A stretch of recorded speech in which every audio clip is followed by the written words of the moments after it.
ఓం శ్రీ మాత్రే నమః. అందరికీ వరలక్ష్మి వ్రత పండుగ శుభాకాంక్షలు అండి. అందరూ ఎలా సెలబ్రేట్ చేసుకుంటున్నారో కామెంట్ చేయండి. ఆ అమ్మవారి దయ వల్ల అందరం బాగుండాలి, అందులో మేము ఉండాలని చెప్పి మనస్ఫూర్తిగా కోరుకుంటున్నాను. అండ్ ఈరోజు అయితే నేను 9 రకాల ప్రసాదాలు చేయబోతున్నాను. ఫస్ట్ టైం నేనే 9 రకాల ప్రసాదాలు చేద్దాం, నైవేద్యం పెడదామని డిసైడ్ చేసుకొని ఈ ప్రసాదాలన్నీ కూడా చేశానమాట. నేనేం వరలక్ష్మి వ్రతం అయితే ఇంట్లో చేసుకోను, కాకపోతే ప్రసాదాలు చేసి అమ్మవారికి సమర్పించాలని చెప్పి నాకు ఎందుకో ఈరోజు అనిపించి ఓపిక తెచ్చుకొని 9 రకాల ప్రసాదాలు అయితే చేశాను. ఇంకా ఆలస్యం లేకుండా ఫస్ట్ ప్రసాదం ఏంటిదో అయితే వెళ్ళిపోదాం. ముందైతే పరమాన్నం ప్రిపేర్ చేసుకుందాము. అందుకోసం ఒక గ్లాస్ బియ్యానికి హాఫ్ గ్లాస్ పెసరపప్పుని యాడ్ చేసుకొని శుభ్రంగా వాష్ చేసుకొని మేము ఒక పావు గంట లేదా ఒక అరగంట నానబెట్టేసుకొని తర్వాత ప్రెషర్ కుక్కర్లోకి వీటిని యాడ్ చేసేసుకొని మెత్తగా అన్నాన్ని పెసరపప్పుని ఉడికించుకోవాలి. నేనైతే రైస్ని పప్పుని వాటర్లోనే ఉడికించాను. ఆ తర్వాత ఇందులోకి 3 కప్పుల పాలను వేసుకోవాలండి. తర్వాత దీనిని పొయ్యి మీద సిమ్లో పెట్టేసుకోవాలి. ఆ తర్వాత ఇందులో బెల్లం యాడ్ చేసుకోవడానికి ఒక గిన్నె తీసుకొని ఏ కప్పుతోనైతే రైస్ తీసుకున్నామో అదే కప్పుతోని బెల్లాన్ని తీసేసుకొని ఒక హాఫ్ కప్పు వాటర్ వేసేసుకొని బెల్లాన్ని కరిగించుకోవాలండి. డైరెక్ట్గా బెల్లాన్ని అయితే మనము రైస్లో యాడ్ చేస్తే విరిగిపోతుందని చెప్పేసి ఈ విధంగా కరిగించుకోవాలండి. ఆ తర్వాత ముందుగా పాలలో ఉడికిన ఈ అన్నం పెసరపప్పు దానిలోకి ఈ బెల్లాన్ని వడగట్టుకొని వాటర్ని వేసేసుకోవాలి, బెల్లం వాటర్ వేసేసుకోవాలి. ఎప్పుడైనా స్టవ్ ఆఫ్ చేసుకొని బెల్లం వాటర్ని యాడ్ చేసుకోవాలి. తర్వాత అందులో డ్రై ఫ్రూట్స్ నెయ్యి యాడ్ చేసుకోవడానికి మరొక ప్యాన్ పెట్టుకొని నెయ్యి వేసేసుకొని మన దగ్గర ఉన్న డ్రై ఫ్రూట్స్ అన్నిటిని కూడా మంచిగా సన్నగా కట్ చేసేసుకొని వాటిని కూడా వేసేసుకొని ఫ్రై చేసుకోవాలండి. సో ఈ ప్రాసెస్ అంతా కూడా లో టు మీడియం ఫ్లేమ్లోనే చేసుకోవాలి. హై ఫ్లేమ్లో పెట్టినట్లయితే మాడిపోతుంది, అమ్మవారి ప్రసాదం టేస్ట్ అయితే వెళ్ళిపోతుంది. కాబట్టి లో ఫ్లేమ్లోనే పెట్టేసుకొని ప్రాసెస్ అంతా చేసుకోవాలి. ఇలా మంచిగా ఫ్రై అయిన ఈ డ్రై ఫ్రూట్స్ అన్నింటినీ నెయ్యితో సహా ముందుగా పాలల్లో ఉడికించుకొని బెల్లంతో కలిపిన ఆ పరమాన్నంలోకి యాడ్ చేసుకొని బాగా మిక్స్ చేసేసుకొని సర్వ్ చేసేసుకోవడమే. అంతేనండి, బెల్లం పరమాన్నం ప్రసాదం రెసిపీ అయితే రెడీ. సో నెక్స్ట్ ప్రసాదం రెసిపీ వచ్చేసి చింతపండు పులిహోర అండి. అందుకోసం అయితే ఒక పెద్ద సైజు నిమ్మకాయ అంత చింతపండుని తీసుకొని దీన్ని శుభ్రంగా 2 సార్లు అయితే వాష్ చేసేసుకోవాలి. ఆ తర్వాత తగినన్ని వాటర్ వేసుకొని నానబెట్టుకోవాలి. అప్పటికప్పుడు అర్జెంటుగా చేయాలి అనుకుంటే నార్మల్ వాటర్ బదులు హాట్ వాటర్ వేసేసి ఒక హాఫ్ అన్ అవర్ నానబెట్టుకుంటే తొందరగా నానబోతుంది. సో నేనైతే ఇక్కడ నార్మల్ వాటరే వేసేసి ఒక హాఫ్ అన్ అవర్ నానబెట్టేసుకుంటున్నాను. ఆ తర్వాత దీన్ని మంచిగా పిసుకొని గుజ్జు అయితే తీసుకొని పెట్టుకోవాలి అండి. సో ఈ విధంగా గుజ్జు అయితే తీసి పెట్టుకోవాలండి. ఆ తర్వాత దీన్ని మనము ప్రిపేర్ చేసుకుందాం చింతపండు గుజ్జు పులిహోర కోసము. ఆ తర్వాత మళ్ళీ స్టవ్ ఆన్ చేసుకొని గిన్నె పెట్టుకొని ఈ చింతపండు రసాన్ని వేసుకోవాలి, బాగా మరిగించుకోవాలి చిక్కబడేంత వరకు. సో మీడియం టు లో ఫ్లేమ్లో మంటని అడ్జస్ట్ చేసుకుంటూ దీన్ని మరిగించుకోవాలి అండి. ఆ తర్వాత ఇందులోకి కొంచెము నూనె యాడ్ చేసుకోవాలి, అలాగే పసుపు, తర్వాత కొంచెం ఉప్పు, అలాగే మన టేస్ట్ తగ్గట్టు పచ్చిమిర్చి, కరివేపాకు తరుగు వేసేసుకొని బాగా మరిగించుకోవాలి. ఆ తర్వాత చివరిలో ఈ దగ్గర పడ్డాక గుజ్జు ఇందులోకి చిన్న బెల్లం ముక్క కూడా వేసుకుంటే టేస్ట్ చాలా బాగుంటుంది. అది కూడా యాడ్ చేసుకొని పూర్తిగా చల్లగా అయినాక ఫ్రిడ్జ్లో పెట్టుకొని మర్నాడు ప్రిపేర్ చేసుకోవచ్చు. ఈ ప్రిపరేషన్ అంతా కూడా ముందు రోజు చేసుకోవచ్చు అండి, తప్పేమీ లేదు. ఆ తర్వాత నేను ఇక్కడ పులిహోర కోసం రైస్ని 1.5 గ్లాస్ తప్పుకున్నాను, అంటే పావు కిలో మీద కొంచెం, ఎందుకంటే మన చింతపండు పులిహోరతో పాటు దద్దోజనం కూడా కాబట్టి దీన్ని శుభ్రంగా వాష్ చేసేసుకొని వండుకున్నాను. అలా వండిన అన్నాన్ని వేరే బేసిన్లోకి తీసేసుకొని దీనిలో మనం చింతపండు గుజ్జుని ప్రిపేర్ చేసుకున్నాం కదా అది కూడా వేసేసుకొని బాగా అన్నానికి పట్టేలా కలుపుకోవాలి. మీకు ఉప్పు గినక టేస్ట్ చూసుకోవాలి అనుకుంటే మీకు అందాలు తెలిస్తే ఉప్పు ఇక్కడే యాడ్ చేసుకోవాలండి. ఆ క్లిప్ మిస్ అయిపోయింది. ఆ తర్వాత ఇందులో పోపు కోసం మళ్ళీ స్టవ్ ఆన్ చేసేసుకొని ప్యాన్ పెట్టుకొని ఆయిల్ మరియు కొంచెం నెయ్యి వేసుకోవాలి. ఈ పులిహోర పోపులోకి అయితే ఆవాలు, జీలకర్ర, ఎండుమిరపకాయలు, పచ్చెనగపప్పు, మినప్పప్పు, పల్లీలు, కాజులు, కరివేపాకు ఇవన్నీ యూజ్ చేశానండి. ఇంగువ వాడే అలవాటు ఉన్న వాళ్ళకైతే ఈ పోపులోనే వేసేసుకోవాలి, ఇంగువ మంచిగా వస్తుంది. సో మా ఇంట్లో ఇంగువ తినరు కాబట్టి నేను ఇక్కడ యాడ్ చేయట్లేదు. ఈ విధంగా మంచిగా పోపు అయితే పెట్టేసుకొని మనం ముందుగా చింతపండు గుజ్జుతో కలుపుకున్న రైస్లోకి ఈ పోపుని వేసేసి బాగా మిక్స్ చేసేసుకోవాలి. అంతేనండి, చింతపండు పులిహోర అమ్మవారి ప్రసాదం రెడీ. నెక్స్ట్ అమ్మవారి రెసిపీ వచ్చేసి రవ కేసరి చేస్తున్నానండి, బాంబే రవ కేసరి. సో ఇందుకోసం అయితే స్టవ్ ఆన్ చేసుకొని ప్యాన్ పెట్టుకొని 2-3 టేబుల్ స్పూన్ల నెయ్యి వేసేసుకోవాలి. సో నెయ్యి కాగాక ముందుగా మనం కట్ చేసి పెట్టుకున్న డ్రై ఫ్రూట్స్ అన్నిటిని యాడ్ చేసుకోవాలి. సో ఈ డ్రై ఫ్రూట్స్ అన్నిటిని కూడా అప్పటికప్పుడు కట్ చేసుకోవడం కంటే రేపు ఇన్ని ప్రసాదాలు చేస్తాం అనుకుంటే మనకు తెలుస్తుంది కదా, ముందు రోజు ఈ ప్రిపరేషన్ అంతా చేసుకుంటే సగం పని తగ్గుతుందండి. లేకపోతే దీంతోనే సగం టెన్షన్ ఎక్కువ అవుతూ ఉంటుంది. సో మన రెసిపీలోకి అయితే వచ్చేస్తే ఈ విధంగా డ్రై ఫ్రూట్స్ అన్నీ యాడ్ చేసుకొని మంచిగా ఫ్రై చేసుకోవాలి గోల్డెన్ కలర్ వచ్చేంత వరకు. తర్వాత ఈ డ్రై ఫ్రూట్స్ అన్నింటినీ కూడా వేరొక ప్యాన్లోకి తీసుకొని పక్కన పెట్టేసుకోవాలి. ఇందులోనే నేను ఇక్కడ 1 కప్పు బొంబాయి రవ్వని యూజ్ చేస్తున్నాను. సో బొంబాయి రవ్వ మంచి కలర్ వచ్చేంత వరకు లో ఫ్లేమ్లో వేయించుకోవాలండి. ఇది మంచిగా వేగిపోయి మంచి వాసన వస్తుంది అనుకునే టైంలో ఇందులోకి 1 కప్పు బొంబాయి రవ్వకి 3 కప్పుల పాలను వేసుకోవాలి. సో మనకు టైం బాగా ఉన్నట్లయితే ముందు వాటర్లో ఉడికించి ఆ తర్వాత పాలల్లో ఉడికిస్తే కమ్మగా ఉంటుంది. టైం లేదు అప్పటికప్పుడు చేసుకోవాలి అనుకుంటే ఈ విధంగా నార్మల్ కలర్ వచ్చిన తర్వాత ఇందులో పాలు యాడ్ చేసుకోవాలి. చాలామంది ఆర్టిఫిషియల్ కలర్స్ యూజ్ చేస్తూ ఉంటారండి రవ్వ కేజీలో అండ్ వాటర్లో చేస్తూ ఉంటారు. అలా కాదు, పాలల్లో చేయాలి. కలర్స్ ఏం యూజ్ చేయకండి, అమ్మవారికి పెట్టే ప్రసాదాల్లో ఈ ఆర్టిఫిషియల్ కలర్స్ ఎందుకండి. సో అందుకని నేనైతే ఇక్కడ నార్మల్గా మంచిగా వేగిపోయిన తర్వాత ఇందులోకి 3 కప్పుల పాలను అయితే వేసేసుకున్నాను. పాలలో రవ్వను ఉడికించుకోవాలి. తర్వాత ఇందులో ముందుగా ఫ్రై చేసి పక్కన పెట్టుకున్న డ్రై ఫ్రూట్స్ని కూడా యాడ్ చేసుకోవాలి. మీద నుంచి మరి కాస్త నెయ్యిని యాడ్ చేసుకోవాలి. ప్రసాదాలకు కానీ కొంచెం నెయ్యి ఎక్కువనే పడుతుంది. ఆ తర్వాత 1 కప్పు రవ్వకి 1/2 కప్పు షుగర్ని అయితే యాడ్ చేస్తున్నాను. బెల్లం తినేవాళ్ళు బెల్లం కూడా యాడ్ చేసుకోవచ్చు, షుగర్ని స్కిప్ చేయవచ్చు. ఆ తర్వాత చివరిగా కొద్దిగా యాలకుల పొడి కూడా వేసేసుకొని బాగా మిక్స్ చేసుకోవాలి. అంతేనండి, రవ్వ కేసరి రెడీ. అమ్మవారికి ప్రసాదంగా సమర్పించి మనం తినడమే. నెక్స్ట్ ప్రసాదం రెసిపీ వచ్చేసి శనగలు అండి. జనరల్గా ఈ వరలక్ష్మి వ్రతాలకి శనగలు వాయనం కింద ఇస్తారు కదా, సో నేను అదొక ప్రసాదం కింద చేస్తున్నానండి. ముందు 1 కప్పు శనగల్ని మంచి శుభ్రంగా వాష్ చేసి పెట్టుకొని నైట్ అంతా సోక్ చేస్తున్నాను. లేదు అనుకుంటే ఒక 6 గంటలన్నా 4 గంటలన్నా నానబెట్టుకోవాలి. సో తెల్లారి వచ్చేసి నేను ఈ ప్రెషర్ కుక్కర్లో వేసేసుకొని మెత్తగా ఉడికించుకుంటున్నాను.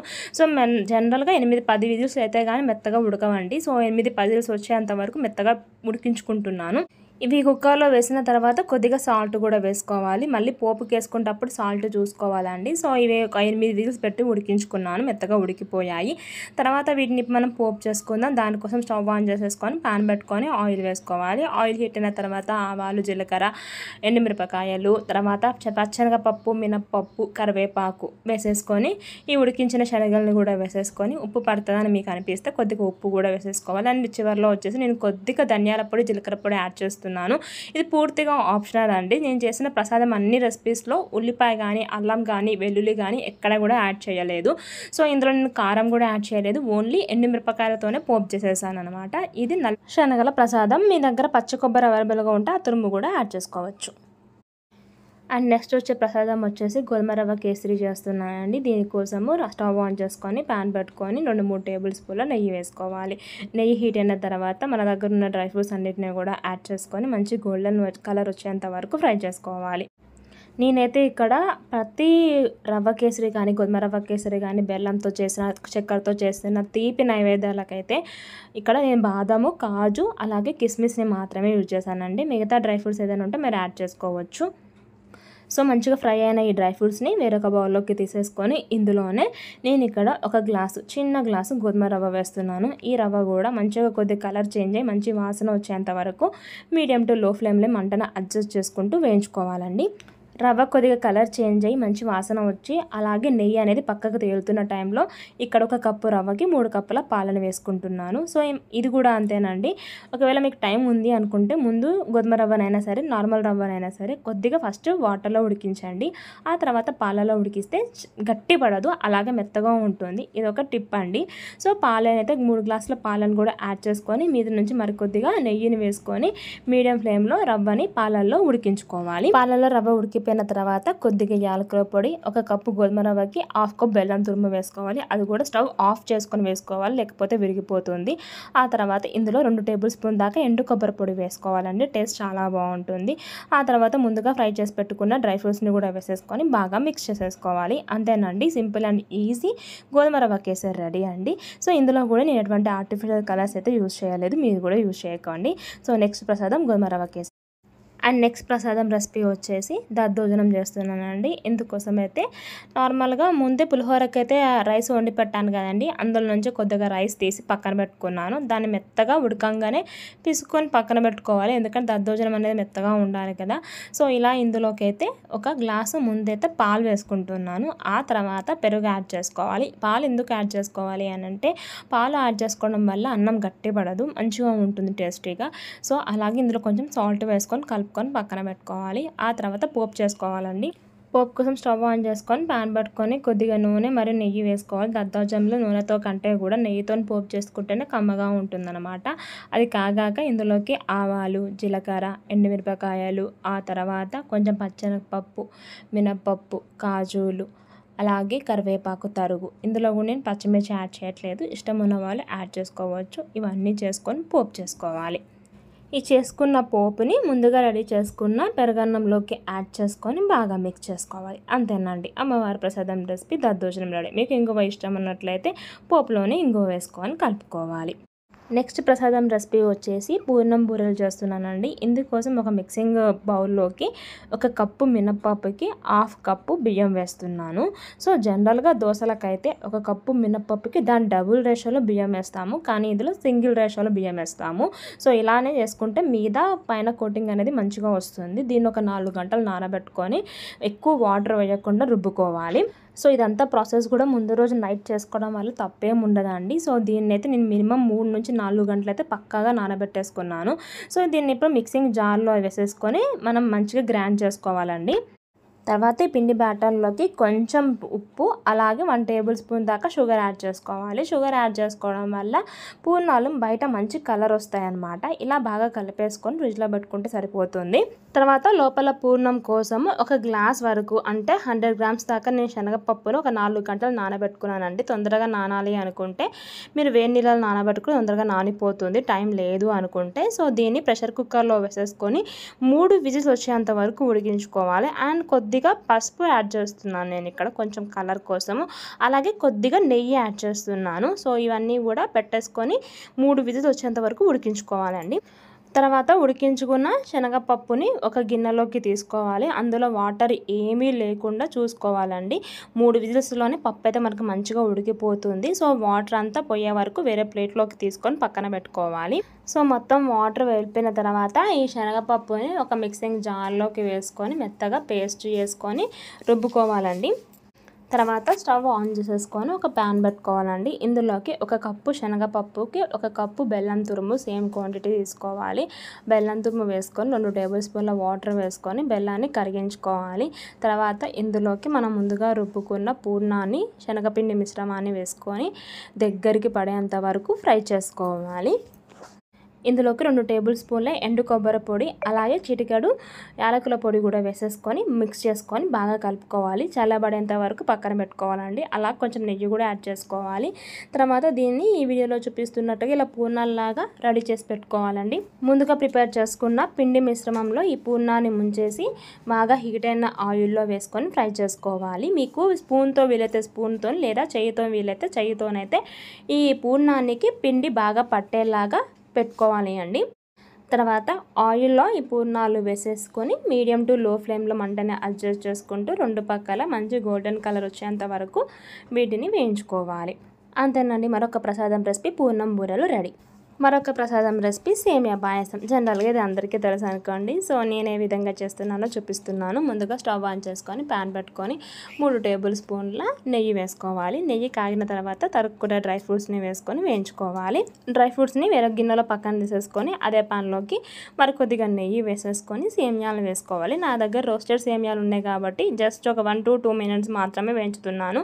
నార్మల్ సేమియా ఉంటే మాత్రము సో కొంచెం కలర్ వచ్చేంత వరకు వేయించుకోవాలండి. సేమియా కొద్దిగా ఫ్రై అయిపోయిన తర్వాత ఇందులో 3 కప్పుల పాలను వేసుకుంటున్నాం. 1 కప్పు సేమియాకి 3 కప్పుల పాలు అనేది మనకు రేషియో అనమాట. ముందు సేమియాని నీళ్ళలో ఉడికించుకొని తర్వాత పాలు పోసుకుంటే సేమియా పాయసం గంట తడబైనా సరే చిక్కబడదు. కానీ మనకి ఇప్పుడు టైం లేదు కాబట్టి నేను డైరెక్ట్గా పాలల్లో ఉడికిస్తున్నాను. మీకు టైం ఉన్నట్లయితే ముందు వాటర్లో ఉడికించి తర్వాత పాలలో ఉడికించినట్లయితే చిక్కబడదు, పలచగా అలానే ఉంటుంది. తర్వాత ఇందులో సేమియా పాలలో ఉడికిపోయిన తర్వాత మన టేస్ట్కి తగ్గట్టుగా 1 కప్పు సేమియాకి 1/2 కప్పు షుగర్ క్వాంటిటీ నేనైతే తీసుకుంటాను. వేసుకుంటున్నాను. అలాగే ముందుగా ఫ్రై చేసి పెట్టుకున్న డ్రై ఫ్రూట్స్, మరికొద్దిగా నెయ్యి, కొంచెం యాలకుల పొడి అన్నీ వేసేసుకొని బాగా మిక్స్ చేసేసుకొని అమ్మవారికి నైవేద్యంగా సమర్పిస్తే సరే సేమియా పాయసం రెసిపీ రెడీ అండి. నెక్స్ట్ రెసిపీ వచ్చేసి వడలు చేస్తున్నానండి, మినప వడలు. సో అందుకోసం ఒక మిక్సింగ్ బౌల్లోకి 2 కప్పుల మినపప్పు తీసుకుంటున్నాను. సో దీన్ని శుభ్రంగా వాష్ చేసుకొని మినిమం ఒక 4 నుంచి 5 గంటలు నానబెట్టుకోవాలి. నానబెట్టుకునే ఈ మినపప్పుని మిక్సింగ్ జార్లోకి వేసుకొని రుబ్బుకోవాలండి. మరి పలచగా కాకుండా మరి గట్టిగా కాకుండా మీడియం కన్సిస్టెన్సీలో రుబ్బుకోవాలి. సో దీని క్వాంటిటీ అయితే ఇలా ఉంటుందండి. సో మన ఇడ్లీ పిండికి వేరే క్వాలిటీ ఉంటుంది, మినప వడలకి చేసుకునే పద్ధతి వేరే క్వాలిటీ ఉంటుంది. కొంచెం చూసుకొని రుబ్బుకోండి. ఈ మినప వడలో ఆయిల్ ఎక్కువ పీల్చకుండా ఉండాలి అంటే ఈ పిండి మిశ్రమంలో 2 నుంచి 3 టేబుల్ స్పూన్ల బియ్యం పిండి, అలాగే కొద్దిగా జీలకర్ర, టేస్ట్కి సరిపడా సాల్ట్ వేసుకోవాలి. ఈ ప్రసాదం రెసిపీలో నేను ఎక్కడ కూడా ఆనియన్స్ కానీ జింజర్ గార్లిక్ కానీ యూజ్ చేయట్లేదండి. జనరల్గా మనం వడలు చేసుకోవాలనుకుంటే ఇందులో అల్లం ముక్కలు కూడా యాడ్ చేస్తాం కదా, నేనైతే ఏమి యాడ్ చేయట్లేదు, ఉల్లిపాయ ముక్కలు కూడా యాడ్ చేయట్లేదు. సో ఈ పిండి మిశ్రమంతో బియ్యం పిండి కలిసేలాగా మంచిగా కలుపుకొని పెట్టుకోవాలి. తర్వాత డీప్ ఫ్రై సరిపడా ఆయిల్ని కడాయిలో వేసేసుకొని వడల్లాగా ఒత్తుకొని 2 ప్రక్కల మంటని మీడియం టు లో ఫ్లేమ్లో అడ్జస్ట్ చేసుకుంటూ ఎర్రగా కలర్ వచ్చేంత వరకు వేయించుకోవడమే అండి. అది మీ అందరికీ తెలిసిందే. మినప వడల ప్రసాదం రెసిపీ రెడీ. సో ఇవండి నేను ఈరోజు వరలక్ష్మి వ్రతానికి చేసిన ప్రసాదాలు అన్నమాట.